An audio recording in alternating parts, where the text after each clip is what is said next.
Good morning.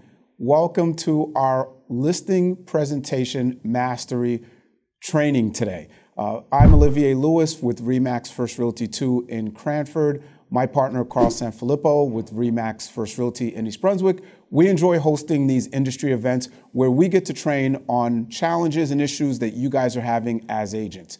So today we will be talking about how to master your listing presentation. In today's market, the listings are key. We all can agree to that. So having a great process and presentation will help you lock down, master, and close more of your listing appointments. That's what we're going to cover today. And this is an important topic because I often get asked the question, what's the best listing presentation? What's your listing presentation? What should I be presenting to my sellers, etc.? And I got to say, with aging myself, when I started in the business, PowerPoints and these big elaborate presentations, these company brochures with pages and pages and pages of what the company had to offer and who the company was, that was the way. But today, I do not believe that sellers want to be presented to in that format. I don't think that they want to sit there for a 30, 40 slide PowerPoint and be talked to. I believe that they want to interact with you. They want their needs met. They want their questions answered and not listen to you brag about everything that you've done and your company's done in a 40-minute to an hour presentation. So we're going to cover more of the process as your presentation versus just a basic PowerPoint. So what we will not cover today is how to create the world's best PowerPoint presentation. As I mentioned, I don't believe sellers are looking for the best PowerPoint in deciding who they're going to list with. We will not talk about how you should walk in there and drop how many awards you won last year. And I know it's Circle of Excellence season. We're all excited. Congrats to all the Circle of Excellence winners or your office awards or whatever awards that you have. But leading with that is not going to win you the listing appointment. You have to think about this. A seller interviewing multiple agents, it is very likely that the other agents are top producers as well and have also won Circle of Excellence. And they don't know the difference whether you're Circle of Excellence magenta, as Carl likes to say, green, purple, gold. It's all the same to them because they're not in our industry. They don't know what COE or Circle of Excellence means. They don't know the criteria. And frankly, they're most likely interviewing other agents that have the Circle of Excellence award. So you got to look at it as you're on an even playing field. So don't walk in there crutching on and leaning on the fact that you won Circle of Excellence as your closing statement or opening intro to the seller. We're not going to talk about how to slide 3 pieces of MLS printed out papers across the table and say, Mrs. Seller, your home is worth X because of this, and slide it across. And I know, again, as a default, we've been taught to do that, bring 3 comparables, and that's how you present value. But it doesn't show your marketing. It really doesn't show a lot of professionalism because the seller's looking at those papers slid across the table saying, those don't match my homes. Whether it's black and white or color, it's not a great presentation. So we're not going to talk about that. We're not going to talk about how to win the seller over price. Do not overprice things. You create a nightmare of a scenario where you set the wrong expectation with the seller and they're going to hold you to that. So do not overprice. Do not reduce your commission and try to win the listings on commission. I've always said we're not looking to be the cheapest. We're looking to be the best value for you. So do not try to win the listing on commissions. Things you will learn about today: how to engage the seller, how to build rapport while presenting to them, and making it about them versus pushing a PowerPoint or whatever booklet you have on your company's success. How to have a real conversation, get down to their needs, set expectations, and win them over.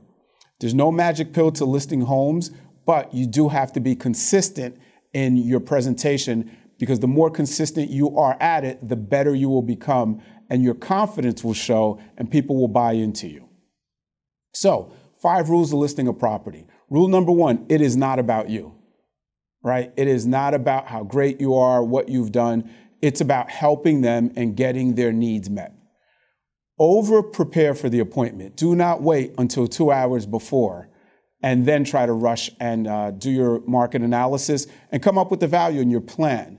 Over-prepare, take your time, be prepared days in advance, because if you wait 2 hours before the appointment, your phone's going to ring, there's going to be a fire to put out with another deal, someone's going to interrupt you, and you're not going to have everything prepared and be in the best position to close and win that listing.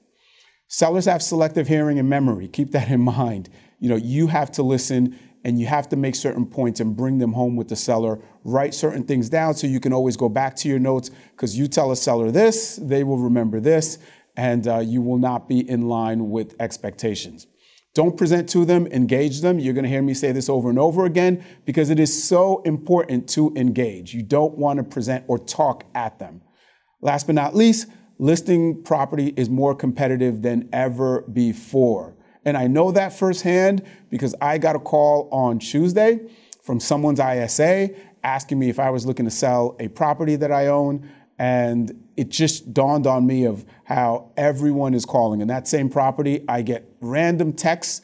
I get calls probably once a week from different, whether it's investors or ISAs, looking to see if I'm looking to sell. So that just shows it's not just realtors. You have investors that you're competing against looking to buy properties at a discount. So it's, one, hard enough to compete against other agents to get the appointment, but now you have investors going directly to homeowners, making them offers too. So it is very, very competitive. And that's why you need to over-prepare. So when you have that opportunity, you do your best, you put your best foot forward, and hopefully you can close it. So we're taking a consultative approach versus a sales approach, right? No one wants to be sold. When you're at the car dealer and the salesperson says, well, let me get my manager, and you know that they're trying to hard sell you at that point, and let me see what I can do. And they go in the back and kill time for 10 minutes just to come back out and tell you they can't do this or they can't do that, or here's their bottom line, et cetera. No one wants to be sold. They want a consultative approach. So a consultative approach is to ask questions versus make assumptions. It's not always price for the seller. That's their main objective. It's not always the commission. That's the issue. For many, it could be time frame. But if you're not asking and you're making the assumption, you can be trying to sell them and close with the wrong objective. It may not be price. It may not be commission. There could be something else. They may not want to carry 2 mortgages. They may have found a home and need it done right away, right? Their time frame is the key.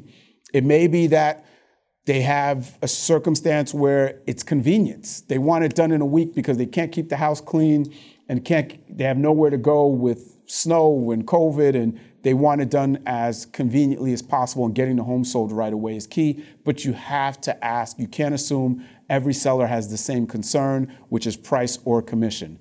Listen versus telling, right? Listen to understand. Do not listen to respond. And what I mean by that is listen to understand what their concerns are and what you need to help them accomplish, versus listen to quickly respond and telling them what they need to do or telling them how they need to do things. So listen versus tell. Satisfy their needs versus the pushy hard sell. Listening to their needs, figuring out what they're trying to accomplish will help you satisfy that, versus the pushy, you got to do this because I'm great, and you got to do this because it worked for me before. Listen and satisfy their needs versus the pushy hard sell. When you do those consultative approaches, it's a win-win. When you're the pushy salesperson, sometimes it's a win-lose. So to make sure you're putting your best foot forward and putting yourself in an opportunity to win more listings, definitely take the consultative approach versus the hard, pushy salesperson's approach. The initial conversation, that initial call, is key. The reason that's key is you have one time to make the first impression. And usually people get to know you, like you, and trust you very quickly. So if you make it harder for them to get to know you and like you, they will not trust you and you will not earn their business. So that initial call, and I know it's hard because you're on the road, you're comping a property, you're responding to an email, you're trying to put out a fire on a deal, and you get a call from a seller, and you're flustered, right? You're driving, you got to pull over, or you can't pull over because it's going to make you late. So you're trying to take that information, make a great first impression while multitasking. Take a step back, stop, and really approach this as this is my first impression. This is my shot to really get the appointment, win them over. And one of the best ways to do that is to have a questionnaire. That's very important because it keeps you consistent.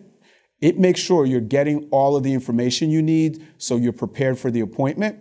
It shows professionalism, and that's the way you're going to win the seller over at the beginning, is how you handle that initial call. So it sounds a little cheesy for some experienced agents. Why do I need a questionnaire? Because you want to stick to the same process. It's the process, guys. And when you're on the road or you're in the middle of sending an important email and you get that call in, that inbound call from a seller, or they're returning your call, if you don't have the same process, you're going to be winging it. And in winging it, you may forget to ask them some key questions that will help you or hurt you because you don't have the answers to them. And with this market that we're in, it's such a hot market. We're still dealing with COVID.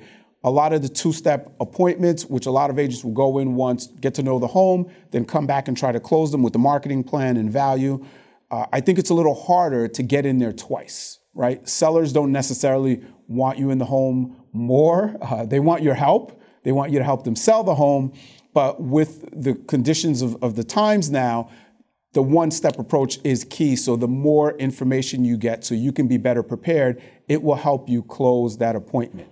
So when you have someone that says, hey, I'm looking to sell, go right for the questionnaire so that you can confidently ask them the right questions and be able to close, as well as building rapport, making a great first impression, and showing your professionalism. It makes it very easy once you have the questions to gather all the information and go to the appointment with confidence that you have everything you need and your comp should be spot on. So a lot of agents print this out. They keep it in a very colorful piece of paper. That way it's easy to find. A lot of agents keep it on their phone, save it as a photo, save it as a PDF. They have it in their notes. So no matter where you are on the road, you pull over, you have the questions, and you can ask those questions and stick to the process that works. So remember, it's just a questionnaire. It is not a script, and I haven't said that because you don't want to sound scripted. You don't want to sound like you're reading off. They're questions. You have to make it flow, and don't feel forced that way. I can't let you off the phone. I have 8 more questions for you. Do not approach the seller that way, right? You're trying to gather information so you can be more prepared. Don't make it sound like a script. Just have them there as guiding points to what you need to cover and what you need to get so that you can be prepared when you do meet them. Here's a sample of a pre-listing questionnaire, and this is going to start with some of the basics. And this has happened to me. I'm going to say that it's probably happened to many of you out there as well, that someone calls, you're excited, hey, I'm looking to sell my home, John Doe referred me, and you're like, great. And they tell you their name. 10, 12 minutes later, through the conversation, you have all this information, beds, baths, etc. You forget their name, right? It's happened to me, and I learned. So in the questionnaire, as basic as it sounds, start with the basics. Their name, the address. Yeah, you can go to tax records. I've had to dig them up via tax records, but sometimes it's the spouse who's not on the tax record, so that doesn't show up. But take the basics down. Take a second, take a deep breath. It allows you to sound present, right? They're not hearing the clicker of your car blinker. They're not hearing you typing away. Take a second, get this information. You're going to be 100% present. Your process will flow smoothly, and the sellers will be very impressed by your professionalism. So some of the questions are, and I'm not going to go through them all, but some of the important ones are you planning to stay in the area? That's a very, very, very important question because someone that, whether they are staying in the area or not, they may be looking to buy again. And frankly, a lot of them, if they do not have a solution for their next move, they will not sell. And that could be the delay of you getting the listing today or getting the listing in 6 months or a year. You have to look to solve their problems. And this is why we say, ask a lot of questions and don't assume. And if you don't help them solve that problem of relocating where they're going to be moving to, it's going to delay it. And ultimately, maybe they don't move. So if they are looking to stay in the area, great, get some information about that. Get them excited about that. I'm pretty sure they're going to be more excited about finding their next home than the CMA and commission they're going to pay on their current home, right? So get them excited about that. Take some information down on what they're looking to buy, where they're looking to buy. If it's outside of New Jersey, refer it. Or if it's too far in New Jersey, ask them if they need a referral. You have partners in different states. You could definitely help them. Get them excited about where they want to go, because that's going to also get them excited about the urgency of selling their home now. And then, of course, you have your basic questions, your beds, your baths, all the factors that you need in preparing for the market analysis. I know this is a tough question. A lot of agents don't like to ask, but do you have a price in mind? And agents don't want to ask it because typically the response from the seller is going to be, well, that's why I called you. Great, I just wanted to see if you had a price in mind, but I will cover that when I get there. That's why I'm taking down this information. We will cover your price. I'll give you a full market analysis, and you move on. But the ones that do give you a price, it gives you an idea of where they're at. If they're realistic, if they're not realistic, if you have to spend a lot of time on pricing, if they're spot on, that's great. And those are some of the key questions to ask. Are you going to interview other realtors? You want to know that because, of course, you're going to cater your conversation differently if they are interviewing other realtors. And you don't ask that to go bash someone else, guys, but you're asking that to know how you need to present and if you do need to create urgency and go well above and beyond and try to close it that night or have a follow-up plan to them interviewing other realtors. So ask those tough questions up front. Most of the time, they're going to be answered, and it helps you better prepare for the appointment. So the order of things. Obviously, make that great first impression when the seller calls. Take your time, take a step back, pause, stop what you're doing. Do not multitask. Give them your undivided attention because it will translate on the other line and you will make a better first impression. We are strong advocates for sending a pre-listing package. This is your brag book. This is your resume. This is all the homes you've sold. This is the pages and pages of the years that you've won your Circle of Excellence award, right? This is all about you and your company and what you offer, samples of your marketing. It's all that stuff that's going to separate you from the other agents because they're going to see your professionalism, because you've gone above and beyond, because they now know who you are and they're going to say, wow, the two other agents I have appointments with, I didn't get anything from them ahead of time. I like the fact that this person's paying attention to detail. I like the fact that this person's going above and beyond. I see that they've won all these Circle of Excellence awards, et cetera. I see that they've been successful in selling many homes. So now that's your brag book. That's how you make it about you a little bit so they understand your success. And the night of the appointment, it's all about them satisfying their needs and helping them. Do your homework at least 24 hours in advance. Again, as I mentioned before, do not wait 2 hours before. I've been guilty of it in the past, and you're rushed and you're not as prepared, and something will come up that you're going to kick yourself and say, if I had more time, or if I would have done a little more research, I would have been able to answer that a lot better. So do it 24 hours in advance. And I've gotten this from agents. Well, sometimes they reschedule or cancel, and I just want to wait until I know it's definitely confirmed. Go in thinking that it's going to be a confirmed appointment. Worst case scenario, if they reschedule or cancel, you can still send them what you have prepared. You can still cover it with them in different formats, but do your homework 24 hours in advance at least so that you're not rushed and you're going to deliver a very good process and presentation. Arrive and tour the home first, of course. You need to look at the home before you sit down and talk numbers. And we do know a lot of sellers are like, great, you're here. What's the price and what's the commission? But of course, tour the home first so you understand it and you can reference some of the things you've seen, and that helps you with pricing it as well. Begin the conversation, right? After you tour the home, ask to sit down. Do not just plop yourself down. Do not just throw your stuff down wherever you feel comfortable. Ask them for the best place to sit down and really cover everything, and then you begin the conversation. You want to determine their motivation. As I mentioned in the previous slide, if you cannot solve their problem as well as where they're looking to go to, or you don't understand what their motivation is, it's going to be harder to sell their home and win them over for the listing or create urgency to get them to do it now versus whenever they think that they should list a home, right? So you have to determine their motivation, you have to uncover the important issues, and you have to prioritize what's important to them. It's not always commission, it's not always price. There's a lot of other factors in selling a home, and everyone's priorities and needs are not the same. Talk about your marketing plan then. Right? I like to have the one-on-one conversation about their needs, about their motivation, about any questions they have, any concerns that they have before we get into marketing. You want to spend the most time on that so you understand how you can help them and you can deliver solutions to what their concerns are, and you can deliver a process to how you're going to market their home once you understand their needs. You talk about the marketing. I like to say, once I'm done with my marketing, Mr. and Mrs. Seller, based on the marketing I just presented to you and my process, do you think I could successfully sell your home? It's very hard for someone to say no face-to-face to that if you've done a good job showing value of your process, of your plan, of your marketing strategy. Once they say yes to that and you get the buy-in, and by the way, if they say no, answer and address what concerns they have because they still have concerns.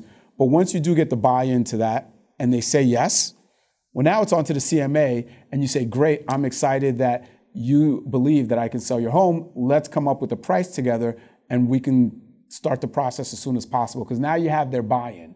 You got their yes. That's the hardest part because now once you got their yes, it's harder for them to go back and say, well, no, I don't think you can do it. So get them to the yes. Go over the CMA, and that is a big process that I think can be done differently in our industry. We tend to slide 3 pieces of paper across the table and here are the comps versus making it a workshop, making it interactive, helping them self-discover the value versus telling them the value, right? That's a big, big change, and that's a big, big difference. And that change needs to happen to help you close more listing appointments. Because when the seller has this price in mind, and you tell them this, and you don't really explain it, you just slide the comps over, they're stuck on their price, and they believe that you're just not passionate about selling their home. You just didn't listen to them while they walked you through the home and gave you a tour. You're just not the right agent. But if you can make it a workshop and you guys can come to the pricing together, you alleviate that. And guess what? They're going to self-discover the value. Listen, it's not a one-for-one where it's always going to work, but that's the best method versus coming in there. And they know it. You haven't seen their home. How did you predetermine the value? But coming in there with those printouts and sliding it over isn't the way. Make it an interactive, engaging process so that you both can hopefully come to the same price together. Then you're going to discuss commissions. And lastly, expectations. And you go for the close. Always ask for the business. Always try to get the process started that night. I'd love to start deploying my resources, start scheduling for photography. How many days do you need to get the home ready? And just go for the close. Act as if they've already committed once they said yes to your marketing plan. The rest is just figuring out the right pricing and, of course, agreeing on commission, but go for the close. And you could always reference back, well, Mr. Seller, you said that you felt confident that with my plan, I can successfully sell your home. I thought we were on the same page. What are your concerns? So go for the close, guys. In the pre-listing package, which is so important to separate yourself, it sets you apart. It shows your professionalism, and you have to understand that most agents are not sending a pre-listing package. Most agents are just booking the appointment, whether it's 2 days or 4 days out. They are just showing up. A confirmation call, a confirmation text, no communication in between. And that leaves room for the seller to talk to a lot of agents. Maybe someone gets in there sooner, their schedule opens up. But if you send that pre-listing package, not only will it separate you, but it will also help keep more appointments. Because if someone else gets in there before you and goes for the hard sell and the hard close, but they have this package from you and they're impressed by it, they're going to say, wait, I still have to meet with someone else, or I am not ready. So definitely work on your pre-listing package. It makes you extremely professional. Sorry, guys. But yes, it will make you seem more professional because you're taking this seriously, you're paying attention to detail, and obviously you're presenting to them in a very nice format. It addresses a lot of the common listing objections that they may have. How many homes have you sold? How do I know you're the right one? Your awards, your success, your production, all that stuff will be in there, your resume, and what your company offers, who you guys are. So you're not having to go in there and sell the company and sell yourself. You're there to just solve their problems and help them. Lastly, as I mentioned, this is also your brag book. So you don't walk in there with your medallion of your circle of excellence. You mail them ahead of time in your pre-listing package, the awards that you won, et cetera. That's your brag book. You don't need to go in there with the last 5 years of your COE medallions hanging from your neck. So very, very important, guys, whether you have a listing appointment today or not, even on the buy side, this is important. It goes across both sides of business here, the list and the buy side. You have to know your value proposition. Stop, take a look at this. If one thing gets done after this presentation, answer these questions. What makes you better than other agents? Why should someone hire you? Why should someone work with you? What's the value of working with you? You have to be able to answer these because if you can't assume the public will know the difference. And there are thousands and thousands of realtors in this hot market coming off of last year. Prices have increased, deals are up, agents hitting record numbers, transactions are up, et cetera. There's a lot more agents getting in to the business. So you're competing against a lot more agents, and the top agents are doing more marketing. There's stuff all over the place. They're seeing a lot of agents. How do they know that you're the right one? How do they know that you're going to be successful? You have to know your value proposition. And if you can't articulate it, the public will not know it. So take a second, answer those questions about yourself. And it's not about, I'm better than the rest. You have to be specific. You have to show value, describe it, and be able to articulate it. So now let's go into preparing for the appointment. Have you previewed the competition? Do you know that home and what they're competing against? Do you know the other active listings in the market?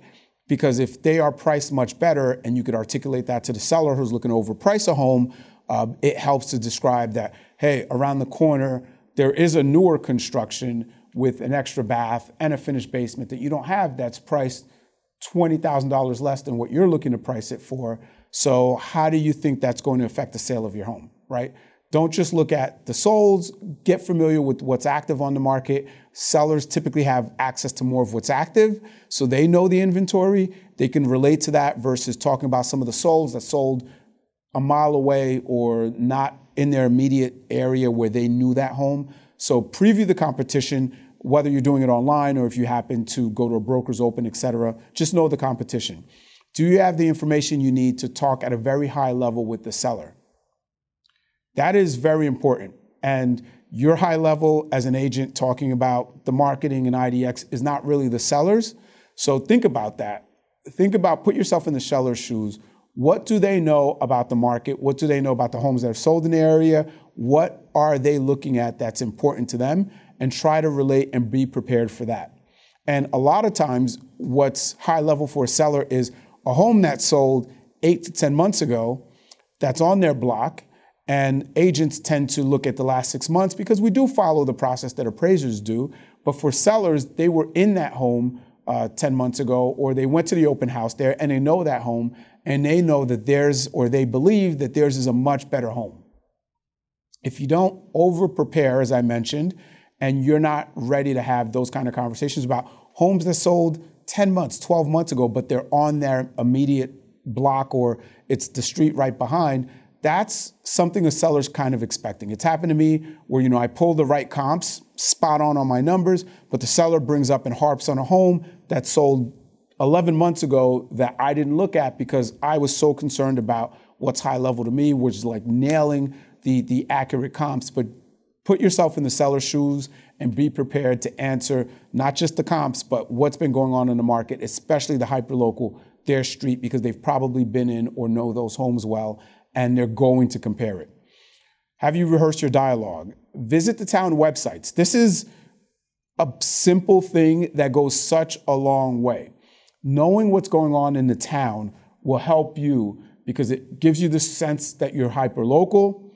It makes the seller feel confident that you could sell their town because you know about everything, whether you live there or not. That is how you become the local expert in their eyes. When you could talk about the functions, the fairs, what's going on, and all the amenities that the town has to offer. Talk about trains. We know that there's a large percentage of New Yorkers moving into the central North Jersey market. So if you can't articulate the commute, they will understand that you may not be so local, you may not know it. But when you can say, hey, Mr. Seller, part of the reason why Cranford's a great town for you, you have many options for the buyers. Cranford's a great town for the next buyer. They have many options to commute to work in the city if they're commuting there, between the train, between the buses that go direct into New York. And that's obviously a key selling point. You're on the train line. Whatever town it is, get to know the amenities that the town offers. And you could easily find that on the town sites. And just visit the NJ Transit site to figure out what their commuting options are if they're commuting to New York, as we know that that's a big driver of who's buying these homes that will be commuters and coming from New York. Knowing your numbers, and is your information in a format that's seller-friendly, right? We tend to use our jargon and our terms, like we throw out MLS. MLS for a lot of people means Major League Soccer. It does not mean the multiple listing system. So make sure your communication is friendly to the seller and you're meeting them where they are. They don't use our terms. They do not know what the MLS is. It's Major League Soccer to many, not multiple listing service, because they're not in our industry. As I mentioned before, go back a full year for their neighborhood. Sellers know their neighborhood better than you because that's what they have to study. And they've gone into the homes, they've met the neighbors, they've popped in for different things. So they think that they can really value their homes based on their neighbors. Be prepared because they will really bring up what's happened in their neighborhood, not just the last 6 months, but they'll go back a year. So now that you're prepared, you've done your research ahead of time, you're ready to go, time to get your mindset right. Whatever it is, if you got to look in the mirror in the car, if you're leaving the office and you got to hit the punching bag, whatever it is, whatever your routine is, you got to set your mindset right. The seller's going to be very passionate about their price, and you as well need to be very passionate about your presentation in that you can help them. You are there to help them get to the next chapter. You're going to make it as smooth as possible. You will take care of everything, and it's going to be the best experience that they have. You need to be passionate about that because the seller will be passionate about, they know the value, they did their research, they think it's worth this. So before you enter the home, turn off your phone, unplug from the outside world. Don't worry about, I got to send that email as soon as I'm done here. You don't want to be rushed. You want to be fully focused, undivided attention on helping that seller, listening to understand their needs, listening to help them, and not just to throw out quick responses and talk at them for 45 minutes to an hour. No one wants to be told what to do. They want your consultation. They want your advice. They want your help. So walk them through it. Help them self-discover. Ask a lot of questions. Make it welcoming for them to ask questions, right? Don't just talk at them and present to them. Make it a process where they're involved. Ask them questions. So take your time before you walk in, clear your head, and go in there confident and stick to your process. So ask the seller to give you a tour of the home once you walk in. And of course, after you're done with that, sit down with the seller, but ask first for the tour. Using the pre-listing present questionnaire, take notes. You had all these questions answered, take notes on there, let them talk. Ask the seller, show me the home and what features made you fall in love with the home. Show me the home and explain to me what made you pick this against the other homes you were considering. But get them to show you all the features, benefits, all the things that made them fall in love and decide on that home, because that's also what you are going to use to sell it. That's also points for you to talk about to build rapport and be on the same page with them. When they tell you this little nook with this window was like the perfect place to read, reference that when you're sitting down because you want to build rapport and say, how many times have you read there on rainy days? How awesome was it? Are you going to leave that cushion? Are you taking that with you? Build rapport, hit their hot buttons of what excites them. So listening to them talk about and show you the home in the light, in the way that they fell in love with it will definitely help you build rapport with them. Next, seek first to understand, then to be understood. And this goes back to my point, listen to understand versus listening to respond. Sometimes you talk to people and you're listening, and before they can finish, you're shooting or you're interrupting with a comment or a response or finishing their sentences. Sometimes I can be guilty of that, but listen to understand, guys. Stop, listen, let them finish their sentences, let them explain everything, and understand what their needs are.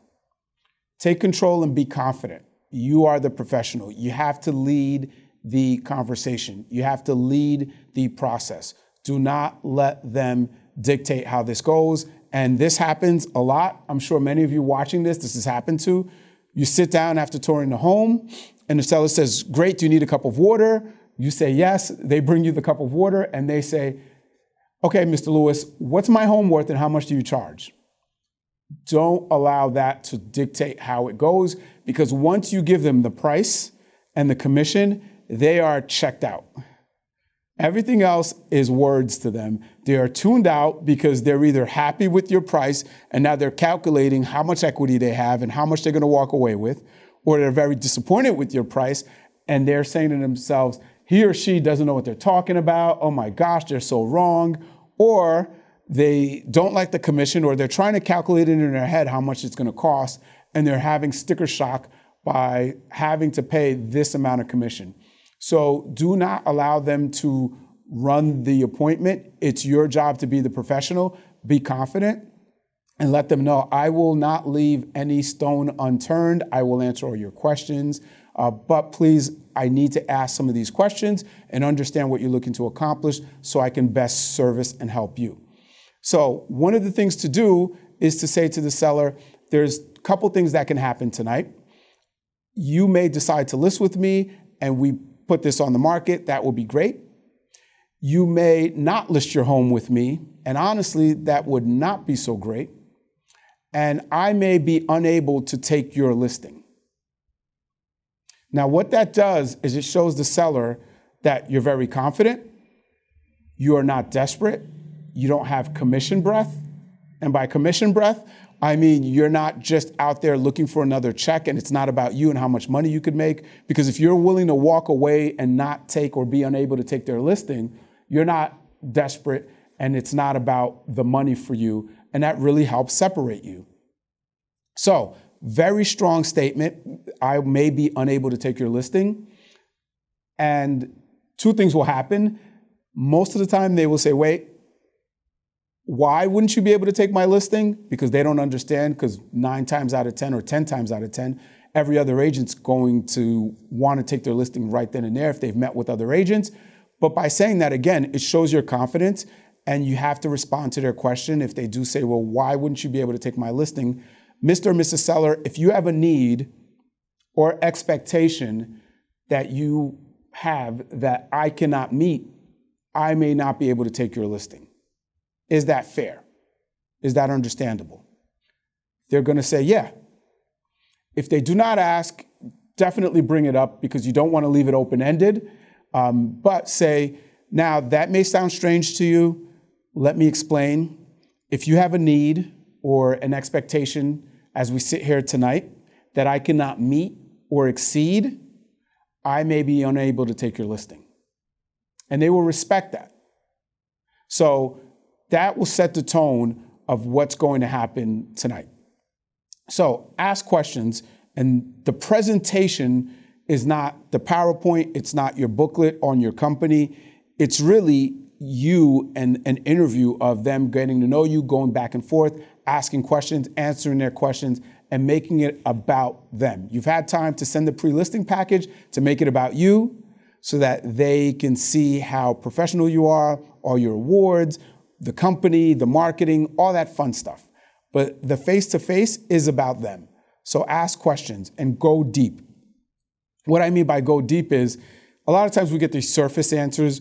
Try to really get to the underlying concern, the underlying issue, anything that may prevent you from getting that listing that night. You have to answer and solve all of their problems. Do you think selling a home is hard or easy? If they say it's easy, you need to explain all the things that they don't know. If they say it's hard, obviously that's great because they're on the same page and you're going to explain all the things you're going to take care of for them. How long does it take, right? How long do you think it's going to take to sell your home? Some sellers, they found another home and they need to sell their home yesterday. Some sellers are building something new, so they have some time. But that will help you understand what's their mindset of time frame. Because a lot of times when you say time frame to them, they say 3 to 6 months, or they say 6 months to a year, or they say, I'm in no rush. When you get the I'm in no rush, it doesn't help you. It makes it very hard to understand and create urgency and help solve their problems. So that's why you want to ask, do you think it takes a long time? You want to understand what their thoughts are, what their understanding is of our process, so you can explain and hopefully create some urgency, set them up so that they are successful in meeting their timelines of when they need to sell and be out of the home. Do you think there's a lot or a little bit of negotiations that go into the home? They think it's just price. There's a lot more negotiations. As we know, you're negotiating home inspection stuff. You're sometimes negotiating with appraisers when they underappraise and you're trying to do an appeal. There's a lot more negotiations that you need to explain to them. So when they give you an answer, well, what does that mean for you? Right? Going deep to really uncover everything, really being able to help them and understand what they're looking to accomplish, what their needs are, and what you need to do to win that listing and help them the most. Peel back the onion, right? There's multiple layers to an onion. So just keep peeling back until you get to answer all their questions. They have no concerns. By the time you're done, they should say, thank you, Mr. or Mrs. whoever, listing agent. You did a great job. You answered everything. But that's only going to be if you peel back that onion, go deep on the questions, and answer and listen to what their needs are. So write down the answers because you will have to reference this. As I mentioned in the previous slide, sellers have selective memory and hearing, and you need to be able to revert back to, well, you told me that this is what your goals were, your motivation, your time frame. This is what you needed in order to sell the home. And you have to write these down because you can go back to your notes. If not, well, I never said that, and you're not really sure, and you don't want to say that they said it. So write down the answers so you're crystal clear. And while you're writing them down, if you don't understand, go deeper. Ask them again. What does that mean for you? Uncovering those issues are key. Because if you don't solve their problems, if there's still this in the back of their head or that in the back of their mind, they will not move forward because they still have concerns. So you must stay neutral, but go deep, ask them questions, and address each issue that they bring up, and keep going until you get it resolved and you provide a solution that works for them, and they give you the yes, the nod, the buy-in, that great, I got it, it makes sense. So what's the most important issue of the sale of your home? In other words, what would have to happen for you to feel like this is a great success? Like I said, guys, it's not always the price of the home. I know we tend to default to, I'll get you the most money, and I'm going to bring more people here. We'll get a bidding war going, and we'll get X amount, which is great. It's not always that. It's not always commission. Sometimes it's the time frame. Sometimes it's the convenience. There is a lot of different factors in the sale. So find out what's the most important thing for them. I've had this happen. I'm sure you have as well. You put a home on the market. It's only been like a week of showings. You get that blitz the first week, and you get an offer, and you know you can get more. And the seller's like, I'll take it. I can't do this. Keeping the house clean. I have nowhere to go. Too many people. This is so much work. Let's just get this over with. And you're like, wait, we can get more. I have the open house coming. No, let's keep marketing it. And the sellers are done, right? So it's not always price. And that's happened. I'm sure it's happened to you, but you have to understand what's the most important thing for them. and being able to help with that. So once you find that out, ask them what's the next most important.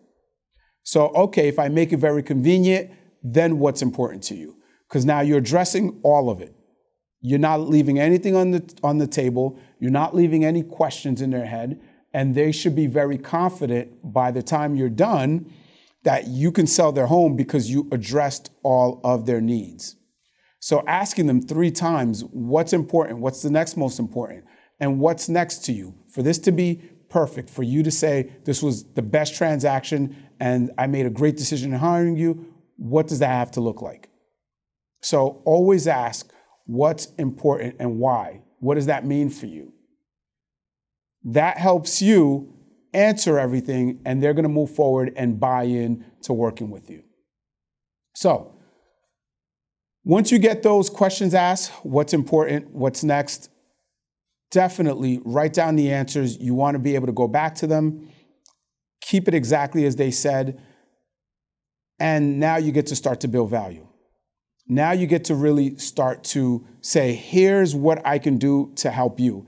And that's the value. It's not your company. It's not your CMA. It's now you are the solution, right? They hire us to solve their problem, to find buyers, take care of everything from contracts to closing, do all the marketing. That's why they're hiring us. So once you understand what's important to them, you could build your value of who you are and why you could help them solve all these things and make their important task your priority and close.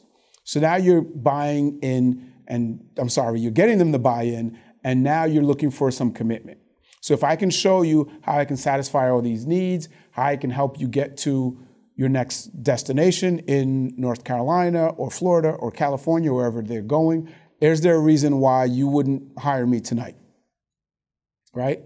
If I can show you, Mr. or Mrs. Seller, how I can solve all these problems and we can get you to the closing table, are you ready to move forward tonight?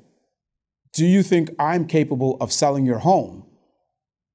That's an easy one, because if they say no, you, again, go back, find out why. What do you mean by that? What didn't I cover? What concerns do you have?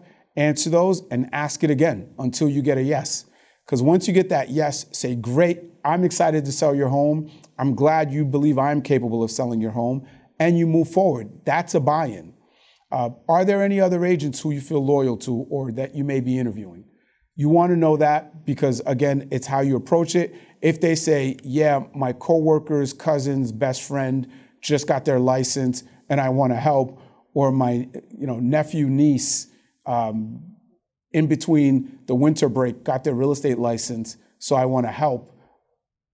That's something you can address, and you explain the negotiations and everything it takes to sell a house and why you feel that you're best suited to help them without bashing anyone else.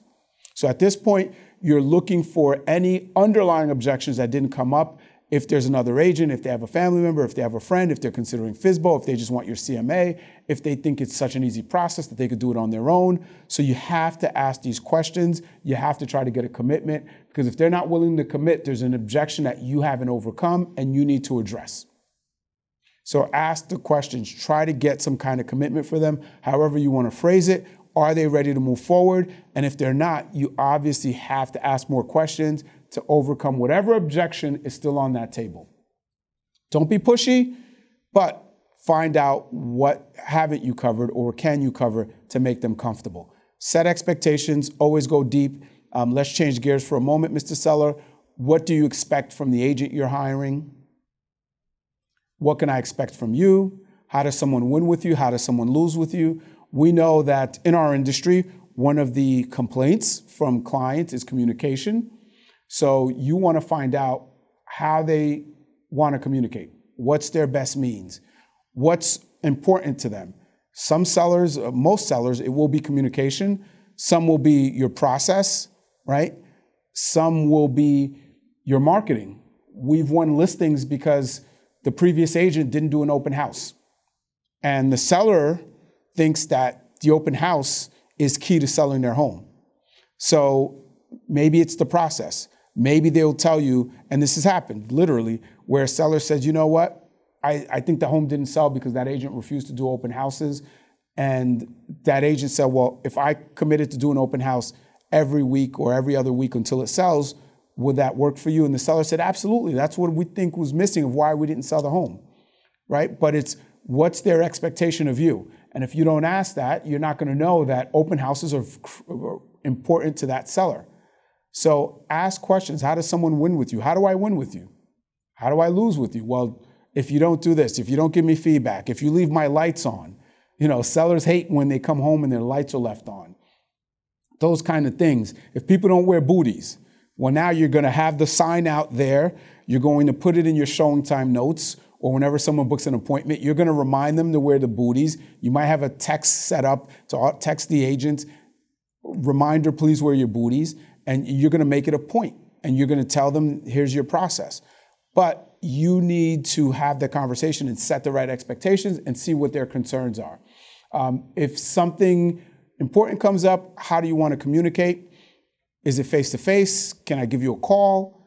Find out, because when you need answers, when you need to win them over, if they need to drop the price because it didn't appraise, if there's a home inspection issue that they don't want to fix but they really should fix, what's the best way to communicate with them? If it's face-to-face, well, you need to get there, not just try to call them and text them and ask them, why can't we do this? This is what we need to do. Don't tell them. You need to communicate with them the way that they want to be communicated. Always ask this on a scale of 1 to 10, 1 being dishonest, 10 being 100% brutally honest.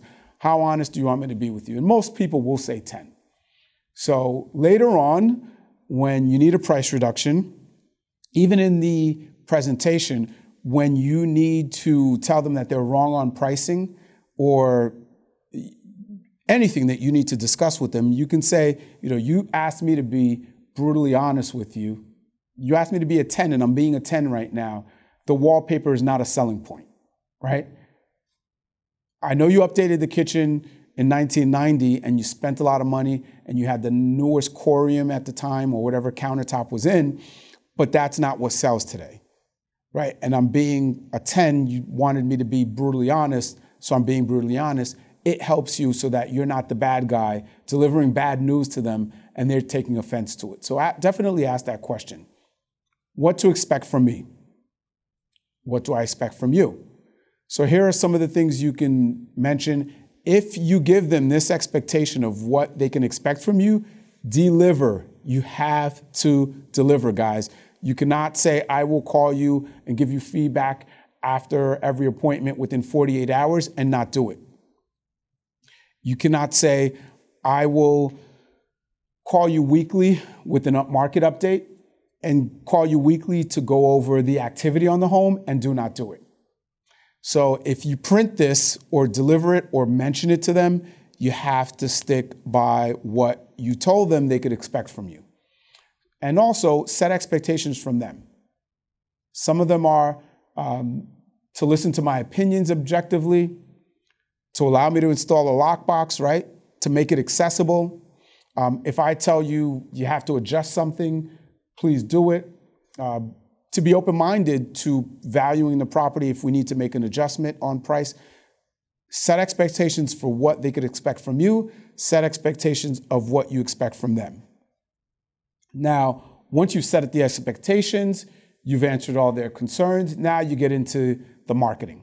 So there's 2 forms of marketing. This first slide will explain the obvious, to get as many qualified buyers into the home, to assist you in getting the highest dollar amount, most price for the home, the best price for the home, to communicate the results of my activities, to keep you updated of what's doing, what I'm doing, what's working, the marketing, give you examples, show you that I am working hard to sell your home. We're all doing that. To constantly look for better ways to get it out there, promote it, get more activity, drive more traffic to the home. So cover that with your marketing, have samples. If you have brochures that you used in the past, that really wows the seller. But the other side, which I think we could all improve on, and a lot of agents don't do. The other side to marketing your home is, other than me driving buyers here, and I'd love nothing more than to find the buyer for your home myself, is me driving other realtors here as well. Why? Because there are thousands of other realtors in this marketplace, and if they all had a buyer, we'd get thousands of buyers in here. So my job is not just to drive buyers in, but it's to cooperate and work with other realtors and get them here as well. Your marketing is not just to buyers, it's also to other realtors. And how do you market to realtors? Make the home accessible. Now you can explain, listen, within 2 hours notice, I know you live here, you got to put the dog out, or if they have kids, you got to get the kids ready, make beds, but we need to make it accessible for buyers coming from out of town and they drove in and they got disappointed after seeing 2 or 3 homes that they didn't like, and an agent calls about your home. Hopefully that day, within an hour or two, we should be able to squeeze them in, or the buyer goes back home, and maybe next week they're not looking at your home because they find some other ones online. Communicating with other realtors, that's part of my job, to make sure I not only allow them in and make it accessible with your help, but my part is to communicate with them. Leave it up to me. I will handle that. They will have all access to me. I have a great relationship with a lot of the agents in the area, so I will communicate to them. That's part of my marketing to realtors. And last but not least, we incentivize them with commission. They are salespeople. So part of it, the commission, which we'll discuss, is incentivizing the agents to want to push and sell your home versus any other home on the market. And that's a key one. Part of the reason you bring this whole thing up, that you're marketing to realtors, is this allows you to plant the seed that the commission is also a benefit to them because it incentivizes the other realtors to sell their home. Very, very, very important. That's the meat and potatoes of that part of the presentation, of explaining that you're marketing to buyers. Every agent's doing that, but you're also really focused on marketing to other realtors because X amount of homes get co-broked and are sold by our colleagues that are at different companies. Or my company or my office. But I need to make it accessible, communicate well to them, make them want to work with me, which I'll do. But on your part is also the commission. That's an incentive to incentivize salespeople to really be passionate about selling your home. So that plants the seed of commission helping them market their home. So when you do ask for 6%, it's not a sticker shock. So now that you kind of planted that seed, we're going to talk about how to present value. I don't want to go right into commission because if they hear that number and they start to do the math in their head, it sometimes distracts them and they tune you out because they're like, oh my gosh, he or she is too expensive. We go right into value. So Mr. or Mrs. Seller, I've prepared some comparables before coming to your home. But what I like to do now is make adjustments now that I've seen your home. And if you don't mind, I'd like your assistance so we can come to a value together. And this is the big game changer where you're not just sliding printouts. You're not just telling them your home is worth 400 grand because I came in and I had these printouts already ready and it's worth 400. Make this a workshop. Make it interactive. Get them engaged. Get them excited. Help them self-discover the value, right? So just say, if you don't mind, can we sit down and cover this together? And have it pre-built, whether it's a CMA. All the MLSs we use have a CMA option to deliver a full-blown CMA that's multiple pages. Whether it's the RPR report or any other format that you're using, have it pre-built with your comps. You did your homework. Remember, you were prepared 24 hours or more in advance. But now you can make adjustments. And RPR is great for this. And all the MLSs are great for this, where you can say, it's inferior, it's superior to the other properties. RPR specifically, which I love, is the delivery method to walk them through this. You can say updated kitchen, not updated kitchen, needs a roof, needs a boiler, central air, these others don't. And you can make those adjustments. Well, this beautiful kitchen that you did in 1990, how much did you spend for it? $25,000. Great. And you put in the $25,000. You then put in the year and the time it was done. And RPR will come back to you and say, well, that $25,000 kitchen adds $8,500 value today. And in live time, it's not you. You're not the bad guy. The market, the data, RPR, or the CMA report is the one delivering the bad news to them. And it's a reality check because you're not just saying, it's dated. Oh yeah, that was updated 20 years ago, but that's not what's modern today. They're seeing that this algorithm and formula is calculating the values based on today's metrics of what it's worth for a kitchen that was done 20 or 30 years ago. So that's the better way to deliver the value. Help them self-discover. Okay, so the kitchen's worth $8,500. What about the bathroom? You put in the roof 2 years ago. How much did you spend on the roof? $10,000. Great. So you put that in, RPR gives it 10 or 9 or whatever, and now you're adjusting. And they're seeing all of the benefits. At the beginning, when you asked them to walk you through the home as if they were the buyer and what made them fall in love with the home, you're bringing up all those points, right? The high ceiling finished basement so your kids could play. Well, let's add the finished basement. How much did you spend on that? And now you're adding all their features. You're talking about all their features. They're connecting with you. You're building rapport because all the things they love about the home, you're bringing up and you're adding value to them. So there is no, you don't understand my home or you're not seeing the value because you're covering it all. And in this format, you're answering all their questions. They're seeing that you took notes, you're very professional, you're attentive, you see the value in their wallpaper. You're winning them over, you're building rapport, you're not presenting at them, you're engaging them. So that is key to how to deliver the CMA. Of course, you're going to go over the comps, listing price to sales price ratio, average days on market, number of bedrooms, all the details to the home, garages, lot size, central air, all that stuff you're going to take into account as well. But spending the time on the features and adjusting the price versus the comps, that's what's going to really make them feel that you're on the same page, you see what they see, and together, let's self-discover. So you cover all that, you cover the comps, you've adjusted it, and now you're going to review the summary. And basically, whether it's averages or whether you're hitting the enter on the CMA or RPR to update it, there's the value. You give them the value, and then you stay quiet. Whatever you can, don't say anything. He who says something first will lose, because they're either going to say, well, that's what it's worth. Okay, good. That's what I was thinking. Or, you're going to say, well, what do you think? Is that good? And they're going to feel like you're not confident, they're not happy with it, and you're going to lose. Let them say yes or no so you can read them. Don't start the conversation. Just wait for them to say something. Let them process it. Let them self-discover. Let them go back through what we just did, which is a similar process to what an appraiser does. You don't say it's an appraisal, guys. We're not appraisers, but I say that we follow a similar process. Let them understand that and self-discover that this is the value.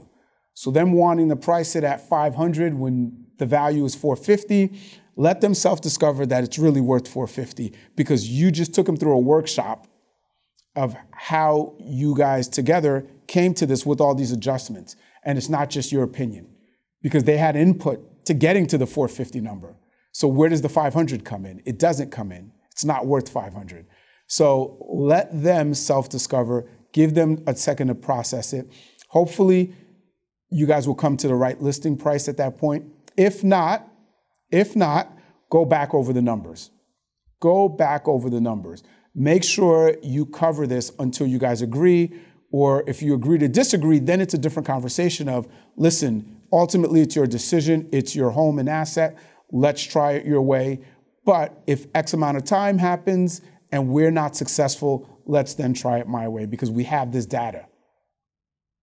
But let them speak first, understand, listen to what their needs and concerns are, understand and listen to why they don't agree with the process or don't agree with the number, but try to go deep and uncover why they have this number stuck in their head and where the disconnect is between us putting in all these features, looking at the comparables together, coming to a value together, what the disconnect is that they're still stuck on a 50, 75 or whatever number higher than where the comps are. So I love to have them self-discover the price. That usually answers a lot of the questions. It's a less offensive way to deliver a price that they're not happy with, especially if they self-discover it. You're not the bad guy.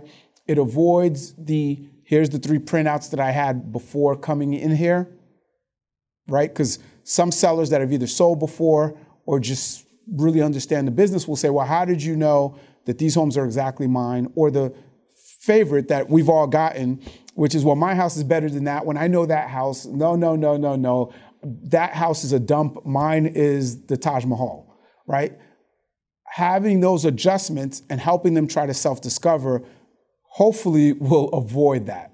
It's more of a workshop, so it's the consultative versus the sales telling them, here's what your home's worth. It's together. We've come to this conclusion together. The numbers have led us here, and numbers don't lie. You can have those kind of conversations. And it helps answer a lot of the, well, how are you comparing this to that? Because through the workshop, you're answering questions, you're making adjustments. So I like the self-discovery approach versus telling the seller, your home is worth X because I have these printouts. It's harder for them to overprice listings. It's not a one-for-one, guys, where you do this and they're going to listen to you. They will still want to try. It's the you never know that we all hear from sellers. Yes, it's not a one-for-one, but this will help you and be a smoother process and is a better process than going in there telling them what their home is worth. And sometimes they take offense or feel like you do not see the value. You are not seeing all the great things about their home. So I like to have the CMA or RPR, however form you're going to deliver and leave it behind, have it all kind of printed and ready to go. But the page with the value, make sure you take that out, you leave it blank, don't put the value in. You guys together, once you agree on a price or where the starting price is, if there's still a disconnect, say, okay, what's your list price here? I'm going to put what I suggest and I will circle it. Hopefully we don't have to revisit this, but just so we have it, let's do that.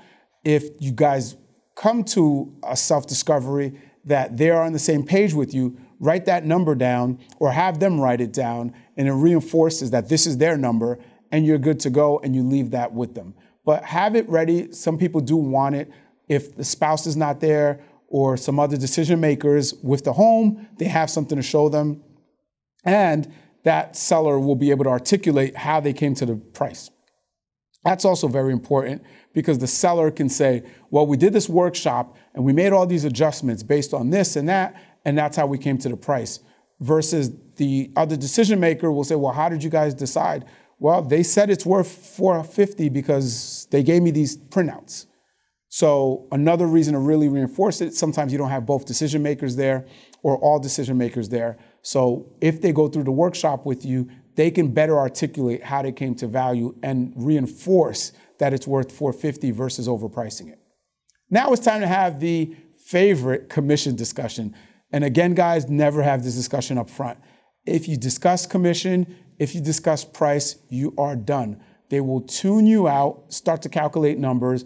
They got what you came here for, and they don't need you for anything else. They don't care about IDXs and marketing and websites. They want price and commission. So you leave that to the end after you get some buy-in. Because if you don't get the buy-in from them, commission and price doesn't matter, right? If they don't believe that you're capable and you're the best solution to help them sell the home, you could have the best commission structure, they're not going to buy into you. You could have nailed the price and comped it better than anyone, they're not going to believe your price if they don't buy into you first. So that's why you leave that to the end and you really work on getting the buy-in, understanding how you can help them and solve their problems, and you focus on that. So now that we covered everything, let's discuss commission. You have to be very confident in discussing commission. We charge blank percentage, Mr. Seller. And then you explain, it's only paid for after I bring you an acceptable offer that you agree to take. And we get to a successful closing. As I mentioned before, it's partly how I market to realtors. I want to incentivize all these other realtors out there to sell and be motivated and excited and passionate about your home. And part of how I do that is paying salespeople a little bit more, incentivizing them. That's why I mentioned that before. And now answer their questions and explain to them how co-broke works. Don't just call it a co-broke, just say whether it's me or ABC Realtor or Red, White, and Blue Realty, we share the commission with them. So you're only paying me, but I will split the commission with them, and that's why we need X amount because we are sharing it with them, but we want to incentivize them. We want them just as motivated as I am to sell your home. So if you show enough value throughout the process, hopefully you get to this point and commission isn't a question. Again, guys, it's value, value, value. If there's a lack of value, if they don't see what you're doing to earn this, if they don't understand everything, if they still have underlying questions or concerns, well, they're not going to buy in. The commission's going to be way too much, and you're not going to get that listing. So address any questions, break down the difference in commission dollars. A lot of times you're hung up over a percentage point or half a percentage, and that $400,000 home, that 1 percentage point is $4,000. Break it down to them. I want to earn your business, but I also don't want to lose it over $4,000. Why don't we just build it into the price? Figure it out. Answer their questions. It sounds like a lot, like, oh no, you're at 6, I don't want to pay more than 5, and there's a big bridge between us. But when you break it down that it's $4,000 and it's not an extreme amount that you can't build into the price. Instead of 400, let's list it at 405 or 404. That's not drastically overpricing it. That's some of the tools you can use to hopefully win that listing over. But break it down to them sometimes, that 1 percentage point. I'm not a fan of telling them the 6% on their $500,000 house is this number, because they're going to say to themselves, holy cow, I work half a year to make that. Or I work X amount of months to make that, and you're just going to come in and sell my home and make $30,000 or whatever number. I'm not a fan of that, but when you're going back and forth about a percentage or a half a point, it's $2,000 at a half a point on a $400,000 house, or $4,000 on a 1 point difference. Explain it to them. It's not something we can't overcome. Let's build it into the price. Most of the time, they don't have a problem with that. And if they do, you have to explain the appraisal issues, et cetera. But definitely do your best to answer those commission objections and show value before you get to that point, because then they hopefully will see the value and buy into you, and commission is not an issue.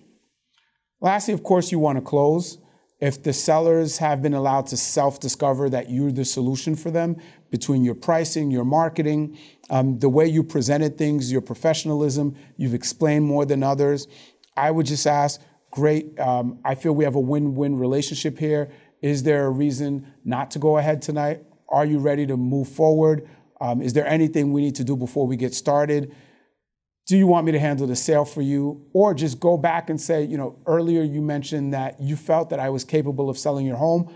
I want to thank you for that. I'm excited. I'd like to get the process started. I'd like to start deploying my resources and get my marketing team ready to go. When can I schedule photography? Here's what I'm going to need, a key for the house, and just roll right into it, because they've already bought in and you can reference that. Some agents, with objections at the end, offer to cover some other things, 48-hour feedback guarantee. And this goes back to setting expectations, guys. If you're going to do these things or say these things, you have to deliver. So if you want to cover some things, some objections that are common, you could have this in hand. Whether you pull them out or not, you don't have to use them. But there's a lot of different ways agents overcome the closing objections. Listen, I promise to communicate. If they mention communication was key, I'll call you within 48 hours after every showing, or at least provide you feedback, whether it's through showing time or email. Some agents say, listen, every week or every 2 weeks, we will talk about the activity. We'll talk about the market. We'll cover new comps. We'll make sure we're priced accordingly. Some people offer a cancellation guarantee. If you're not happy with my services, after 60 days, I will let you out. Right? If the home isn't sold, I will let you out, because I'm confident I can sell your home. Now, in this market, I think that's a smart gamble if you need to do that, because most of the time the homes will absolutely sell right away, as long as they're priced right, accessible, everything's flying off the shelves because of lack of inventory, but it makes the seller feel confident that you're going to stand behind your word, because if not, you would not give them a cancellation guarantee. And frankly, if someone doesn't want to work with me, I don't know that I want to work with them either. right? If they don't see the value in me and don't appreciate that I'm helping them, I may not want to work with them. Sometimes the best client is the one that you fire. It saves you the aggravation. You don't have the headache. It's not beating you up every day. You don't have agita when they call and you're like, oh my gosh, this pit in my stomach, I got to talk to the seller again, right? Sometimes those are the ones where you have to let them go because they're more of a headache and they're not worth the commission and your time. So if you need to have some of those tricks in your bag, if they're still on the fence and it's this where I don't want to be locked in, the last time I sold a home, I was locked into this agent and they just couldn't perform. Well, I know I stand behind what I deliver, so I'm offering you a cancellation guarantee. Once you're done, you get out, whether you get the listing or not, follow up. Send a handwritten note, follow up. Show your professionalism, thank them for their time, offer to communicate again. Like, I'd love to check back in with you, let me know what works for you. Record a video, have it pre-recorded, whatever you want to do. Record a video from your car and text it to them. Sellers like technology. Sellers like agents that are keeping up. Most people love video. YouTube is the most trafficked website, behind Google because of video. People like video. They're afraid to do it most of the time, but they enjoy watching video. It's more engaging than a text. So record a video, send it to them, thanking them for their time, reference how the appointment went, if it went well, looking forward to getting my photography team out here. And it just makes them feel good once you walk out and they get that text from you, like, great, I made a good decision because he or she is already on it. So do that, send a follow-up note, a thank you, and hopefully you get the listing. So that's all I have. Hopefully, if there's any questions, let me know, type them in. I'd love to answer. Any feedback you guys have, please provide. I thank you all for tuning in. We enjoy doing these trainings and helping you. Hopefully you got some nuggets from here. If you want anything on the slides, please reach out to me. Definitely let me know any questions. We will answer. And thank you again for tuning in. See you at the next training.